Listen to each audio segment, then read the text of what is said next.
Hello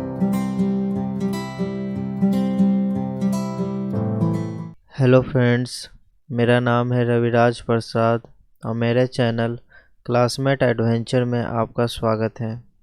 आज हम पढ़ने जा रहे हैं क्लास 10th एनसीईआरटी साइंस का chapter number 1, that is chemical reaction and equation का पार्ट 2। Let's start. पिछले पार्ट में हम लोग एग्जाम्पल्स ऑफ केमिकल रिएक्शन देखे थे, जिसमें हम burning of woods are the example of chemical changes, rotting of a banana, fireworks, जैसे mixing of vinegar and baking soda, ये सब क्या थे? Examples of the chemical changes थे, ठीक ना। तो आज हम पढ़ने जाते हैं whenever a chemical change occurs, it means a chemical reaction has taken places। जहाँ कभी भी केमिकल चेंज होता है, केमिकल चेंज ऑकर्स होता है, तो इसका मतलब वहाँ पर कहीं ना कहीं कुछ ना कुछ केमिकल रिएक्शन हुआ है, केमिकल रिएक्शन हुआ है। जैसे एग्जाम्पल के रूप में मिक्सिंग ऑफ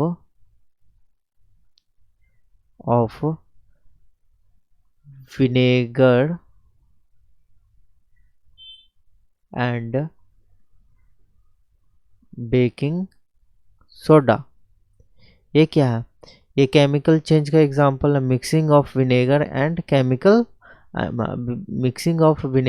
बेकिंग सोडा, ये क्या है? केमिकल चेंज का एग्जांपल है।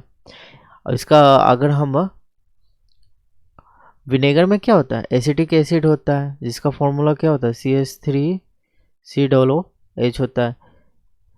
इसको हम बेकिंग सोडा है, सोडियम हाइड्रोजन कार्बोनेट NaHCO3 से मिलाते हैं तो सोडियम एसीटेट बनता है, NaCH3COO प्लस H2CO3 बनता है, तो H2O हो गया वाटर और CO2 बनता है। तो क्या, जहाँ कहीं भी केमिकल चेंज ऑकर्स होता है तो एक chemical reaction has taken place. Okay, वहाँ कहीं ना कहीं केमिकल रिएक्शन हुआ रहता है।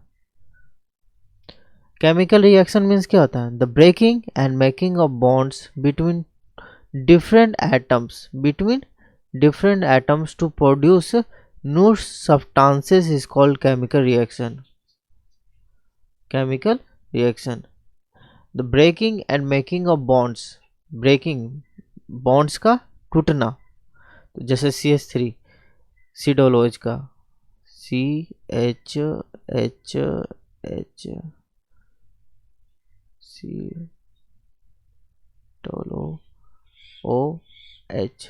तो इस बॉन्ड का टूटना और यहाँ पर माइनस बनना, यहाँ प्लस बनना, तो breaking and making of bonds, और फिर बॉन्ड्स का बनना भी। तो क्या होता है? जैसे यहाँ पर बनना NaH, जैसे ये वाला है NaCH3COOH, तो इसमें Na प्लस जुड़ जाना इस यहाँ माइनस से, तो क्या होगा? NaCH3COOH, NaCH3COOH, sodium acetate, breaking and making of bonds between different atoms to produce new substances। तो पहले रिएक्टेंट्स मिलके क्या बना है? प्रोडक्ट्स बना है, ये सब। तो क्या है? Breaking and making of bonds. Breaking, पहले ब्रेकिंग होगा, पहले क्या होगा? ब्रेकिंग, एंड फिर making of the bonds between different atoms to produce new substances, to produce new products भी कर सकते हैं। Is called chemical reaction। Some basic observation that help us to determine whether a chemical reaction has taken place or not। ये आप laboratory में भी कर सकते हैं। जैसे क्या है कि चेंज इन स्टेट, मतलब स्टेट में चेंज होना। जैसे स्टेट मीन्स या क्या है? फिजिकल स्टेट, जैसे वो गैसियस फॉर्म में है कि लिक्विड फॉर्म में है कि वो सॉलिड फॉर्म में है कि एक्वस फॉर्म में है, ये किस स्टेट में है, इसका मतलब ये होता है कि गैसियस में है कि लिक्विड में है कि स्टेट सॉलिड में है कि एक्वस फॉर्म में। चेंज इन कलर, कलर में चेंज होगा। अगर कभी केमिकल रिएक्शन होगा तो कैसे हम पता करेंगे? Basic observation. ये क्या है? बेसिक ऑब्जर्वेशन है जिससे हमको पता। तो चेंज इन कलर होगा, ठीक है ना, ब्लू से ब्राउन हो जाएगा, ये सब होगा। इवोल्यूशन ऑफ गैस होगा, या तो CO2 निकलेगा, SO2 निकलेगा, कोई और NO2 निकलेगा, कोई गैस निकलेगा, हाइड्रोजन गैस निकलेगा, ऑक्सीजन गैस निकलेगा। ये क्या है? गैस का निकलना है। चेंज इन टेम्परेचर, टेम्परेचर में चेंज होना। जैसे कैल्शियम ऑक्साइड को अगर हम वाटर से रिएक्ट कराएंगे, क्या बनेगा? CaOH का होल ट्वाइस, ये बनाएगा। ये क्या है? बहुत ही ज़्यादा एक्सोथर्मिक रिएक्शन है। एक्सोथर्मिक रिएक्शन जिसमें बहुत ज़्यादा हीट निकलता है। तो चेंज इन टेम्परेचर होता है। क्या होता है? Change in temperature. ये क्या है? एक्सोथर्मिक का एग्जांपल है। तो क्या है? चेंज इन टेम्परेचर ही हुआ ना। इस केमिकल रिएक्शन के कारण क्या हुआ कि कंटेनर का थी जो होगा, जिस कंटेनर में ये मटेरियल होंगे, कैल्शियम ऑक्साइड होंगे और वाटर होंगे, वो क्या होगा? वो कंटेनर क्या होगा? गर्म हो जाएगा। और क्या बोलते हैं? कैल्शियम हाइड्रोक्साइड बनाएंगे। ये तो बेसिक ऑब्जर्वेशन जो हमें केमिकल रिएक्शन को पता करने में मदद करते हैं। जैसे चेंज इन स्टेट, स्टेट में बदलना। चेंज इन कलर होता है। इवोल्यूशन ऑफ गैस होता है, कोई भी गैस होता है, CO2, SO2, sulphur dioxide, NO2, nitrogen dioxide,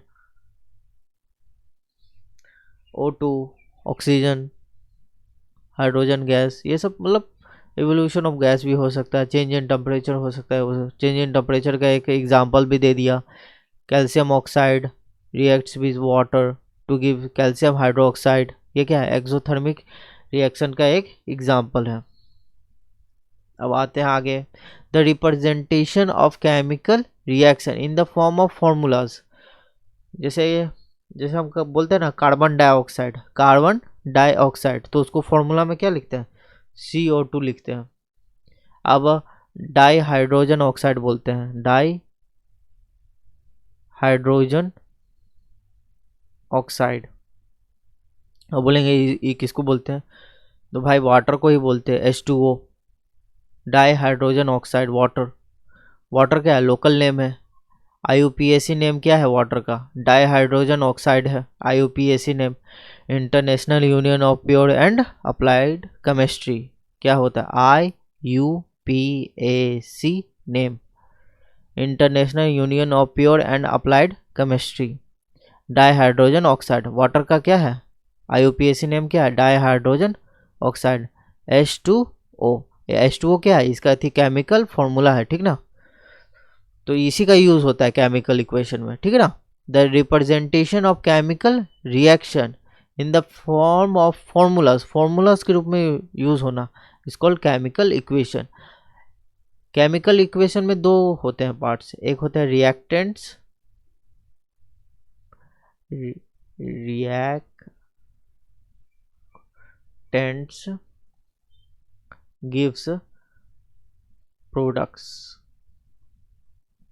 reactants हमेशा क्या होता है? लेफ्ट हैंड साइड में होते हैं, LHS लेफ्ट हैंड साइड में होते हैं, और प्रोडक्ट्स राइट हैंड साइड में, RHS। और एरो हमेशा RHS की तरफ पॉइंटेड होता है, ठीक ना। रिएक्टेंट्स मिलके प्रोडक्ट्स बनाते हैं, ठीक ना। The reactants and products of the chemical equation are separated by an arrow mark. Arrow mark तो हमेशा किधर पॉइंटेड होता है? RHS की तरफ पॉइंटेड होता है। किधर वो पॉइंटेड होता है? RHS की तरफ होता है पॉइंटेड। अब केमिकल इक्वेशन है, A और B है, कुछ रिएक्टेंट्स है तो मिलके बना रहे हैं। ये किधर की तरफ पॉइंटेड है? ये राइट हैंड साइड की तरफ पॉइंटेड है, RHS राइट हैंड साइड। ये क्या है? Left hand side, LHS। इस प्रोडक्ट्स हमें प्रोडक्ट्स दे रहे हैं, C+D। कभी कभी क्या होता है? A अकेला दे रहा है, C+D। ये क्या है? डिकम्पोजिशन रिएक्शन का एग्जाम्पल है। और A+B मिलकर C दे रहा है, तो क्या है? कंपोजिशन रिएक्शन का एग्जाम्पल या सिंथेटिक रिएक्शन बोल सकते हैं, ठीक ना। ये सब एग्जाम्पल्स हैं, मगर समझ रहे हैं ना, ये क्या है, केमिकल इक्वेशन है। केमिकल इक्वेशन एक तरफ क्या है, केमिकल इक्वेशन के रिएक्टेंट्स है, और दूसरी तरफ क्या है, प्रोडक्ट्स हैं। पढ़ते हैं reactants of the chemical equation, the substance या सब्सटेंसेस भी हो सकते हैं, that is or are, the substance that is and the substances that are present on the left hand side LHS of left hand side of the arrow mark in a chemical reaction is or are called reactant या reactants। मतलब substance जो arrow mark के left hand side में present होता है उसको क्या बोलते हैं, रिएक्टेंट्स बोलते हैं। A reactant is a substance that is present at the beginning of the chemical reaction, ये भी बोल सकते हैं reactant is a substance that is present at the beginning, पहले at the beginning of the chemical reaction, ठीक ना। अब इसका मतलब ये नहीं समझ लेना ऐसा कि CaO plus H2O gives CaOH का होल ट्वाइस, फिर CaOH का whole twice plus CO2 gives CaCO3 plus H2, एक मिनट रुको इधर, H2O। तो at the beginning of the chemical reaction, जैसे a reactants is a substance that is present at the beginning of the chemical, तो बस यही एक reactants कहलाएगा, ये नहीं है। मतलब इस सेकंड इक्वेशन का भी ये भी है, समझे ना, ये दोनों क्या है, रिएक्टेंट्स है। दो ये लास्ट में जो ये बने ना, ये क्या है, प्रोडक्ट्स है। यहाँ पर ये प्रोडक्ट्स क्या बन गया, रिएक्टेंट्स बन गया, यहाँ पर प्रोडक्ट क्या बन गया, रिएक्टेंट बन गया। समझ में आ रहा है ना। तो ये क्या है, eight the beginning of the chemical equation, कोई भी केमिकल इक्वेशन है ना, यहाँ पर दो केमिकल है, ये पहला है ये दूसरा है।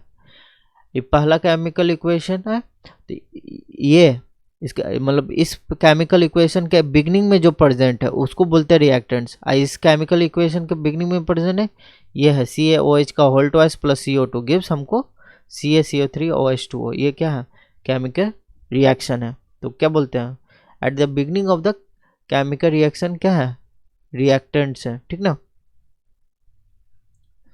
समझ में आ रहा होगा। Products, the substances that are present on the right hand side, RHS, right hand side of the arrow mark। Arrow mark हमेशा उसी की तरफ पॉइंटेड करेगा, ठीक ना, प्रोडक्ट्स की तरफ। जो हमें क्या बोलते हैं, products. Products is present at the end of the chemical reaction. Product is a substance that is present at the end of the chemical reaction, जो केमिकल रिएक्शन के एंड में प्रेजेंट होता है। तो यहाँ पर क्या है, ये क्या है, CaOH का होल ट्वाइस, ये क्या है, प्रोडक्ट्स है। CaCO3 और H2O ये क्या है, प्रोडक्ट्स है। समझ में आ रहा है ना। इसके तरफ पॉइंटेड है एरो मार्क, यहाँ पर भी एरो मार्क इसके तरफ पॉइंटेड है। समझ में आ रहा होगा। There are two types of chemical equation, दो तरह के केमिकल इक्वेशन है। एक है अनबैलेंस्ड केमिकल इक्वेशन जिसको हम स्केलेटल केमिकल इक्वेशन बोलते हैं। जैसे बॉडी का हड्डियों का ढांचा खाली रहेगा तो क्या बोलते हैं, उसको स्केलेटल बोलते हैं ना। तो उसी से समझ लो क्या अनबैलेंस्ड केमिकल इक्वेशन है, इसको अभी बैलेंस नहीं किया गया है। अब बैलेंस्ड केमिकल इक्वेशन जैसे कैसे, H2 plus O2 gives H2O, तो ये क्या है, ये है अनबैलेंस्ड केमिकल इक्वेशन, या इसको स्केलेटल केमिकल इक्वेशन बोल सकते हैं। जब इसको हम बैलेंस करेंगे, इसमें 2 इधर जोड़ेंगे, 2 दूनी 4, तो ये भी 2 दूनी 4, इधर भी 4 हाइड्रोजन, इधर भी 4 हाइड्रोजन एटम हो गया। इधर 2 ऑक्सीजन एटम है और एक ऑक्सीजन मॉलिक्यूल, समझ रहे हैं ना। मॉलिक्यूल बोलेंगे तो O2 होगा, और ऑक्सीजन एटम बोलेंगे तो O है, ठीक ना। ऑक्सीजन O क्या है, ऑक्सीजन एटम है, O2 क्या, ऑक्सीजन मॉलिक्यूल है। यहाँ पर एटम से लेके हम चल रहे हैं, कैसे लेके चल रहे हैं, एटम से, मॉलिक्यूल ये सब नहीं लेके चल रहे हैं। तो इधर कितना हाइड्रोजन एटम है, 4 हाइड्रोजन एटम है। इधर ऑक्सीजन एटम कितने हैं, 2 है। इधर अब क्या हो गया, अब तो बैलेंस हो गया, इधर भी 2 हो गए हैं, इधर भी 4 हाइड्रोजन एटम हो गया। तो अब ये क्या है, बैलेंस्ड केमिकल इक्वेशन है, ठीक है ना। H2 plus O2 gives H2O, ये क्या है, अनबैलेंस्ड केमिकल इक्वेशन है। और नीचे वाला क्या है, बैलेंस्ड केमिकल इक्वेशन, क्योंकि हम उनको बैलेंस कर लिए हैं। इधर हाइड्रोजन का कितना नंबर है, इधर 2 है, ऑक्सीजन का 2 है, इधर का 2 हाइड्रोजन है और 1 ऑक्सीजन है, तो अनबैलेंस है ना। इधर 2 है, इधर 1 है, कैसे हो गया, तो इसलिए इसको हम 2 से मल्टीप्लाई, तो 2 दूनी 4, 4 हो गया, फिर 2 हो गया, ये ऑक्सीजन हो गया, और फिर 2 से इसको मल्टीप्लाई किया तो 2 ऑक्सीजन इसका भी हो गया, तो ये हो गया बैलेंस्ड केमिकल इक्वेशन।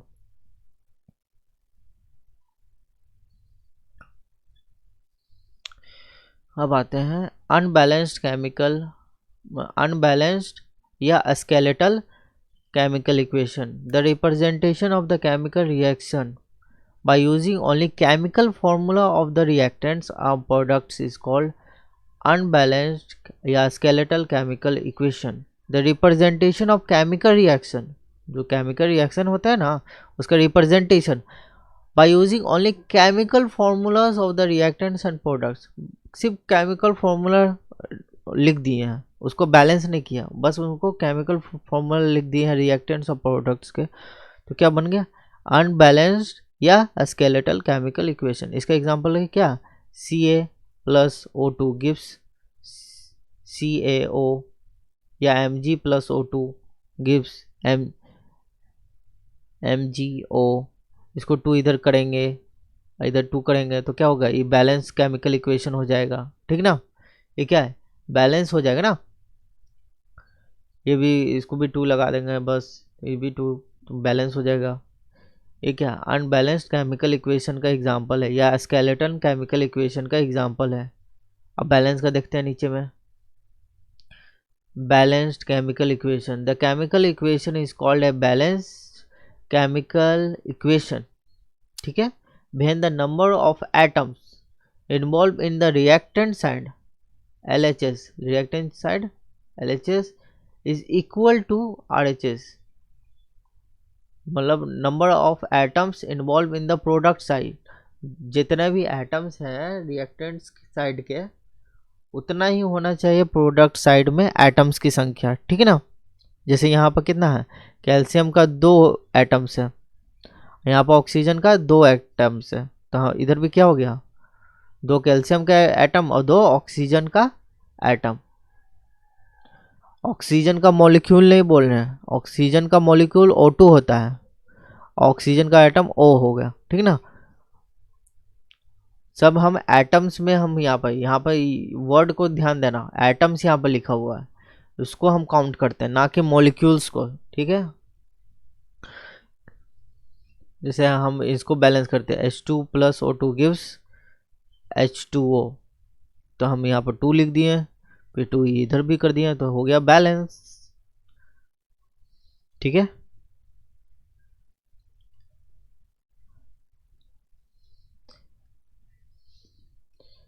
जैसे Cl plus NaOH gives NaCl plus H2O, ये क्या है, पहले से ही बैलेंस इक्वेशन है, इसको क्या बैलेंस करेगा, HCl plus NaOH gives NaCl plus H2O. This is already balanced equation. A balanced chemical equation can be made more informative. अब इसको भी और informative बनाना है भाई, तो इसको हम फिजिकल स्टेट्स, अगर हम रिएक्टेंट्स और प्रोडक्ट्स के फिजिकल स्टेट को नोट डाउन करेंगे कि कौन सा स्टेट में, जैसे यहाँ पर कैल्शियम क्या है, ये सॉलिड स्टेट में है, ऑक्सीजन क्या है, ये गैसियस स्टेट में है, तो कैल्शियम ऑक्साइड बना है, तो ये भी क्या होगा, सॉलिड स्टेट में होगा या एक्वस रहेगा, सॉलिड ही रहेगा, ठीक है। Solid plus gas gives solid. ये लिक्विड के लिए क्या नोटेशन यूज़ किया जाता है, एल यूज़ किया जाता है। एक्वस के लिए क्या यूज़ किया जाता है, एक्यू लिखा जाता है। एक्वस मीन्स क्या होता है, अब ये भी है, अब मान के चलो कोई भी वाटर है, वाटर रहना चाहिए सॉल्वेंट, ये होता है ना, सॉल्यूशन कैसे बनता है, solution is made when solute and plus solvent is made. जैसे सॉल्यूट और सॉल्वेंट दोनों को मिलाने पर क्या बनता है, इज इक्वल टू सॉल्यूशन बनता है ना। तो यहाँ पर सॉल्यूट जो रहना चाहिए ना, वो क्या रहना चाहिए, या तो सॉलिड रहेगा, या ज़्यादातर सॉलिड ही रहता है, ज़्यादातर सॉलिड। और सॉल्वेंट क्या रहेगा, लिक्विड रहेगा। अब मेनली रहता है वाटर रहता है, क्या रहता है मेनली, क्या रहता है वाटर, एक्वा रहता है। क्या रहता है, एक्वा। Aqua means water. तो ज़्यादातर सॉल्वेंट क्या रहता है, एक्वा रहता है। तो सॉल्यूट कोई भी सॉलिड चीज़ को, जैसे कैल्शियम ऑक्साइड मान के चलो, नहीं कैल्शियम ऑक्साइड नहीं, कोई भी एक्वस सॉल्यूशन, ठीक ना।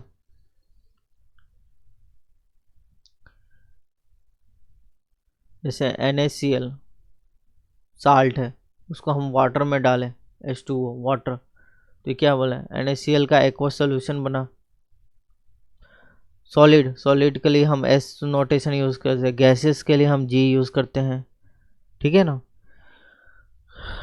तो समझ में आ गया होगा कि एक्वस क्या होता है, किसी भी वाटर में कोई भी सॉलिड सब्सटेंसेस को मिक्स करना, जिसमें सॉल्वेंट क्या होता है, हमेशा लार्ज अमाउंट में होता है सॉल्यूट से। Solvent is always in large amount than solute, ठीक ना। तो एक्वस सॉल्यूशन समझ में आ गया। तो thank you friends for watching my video.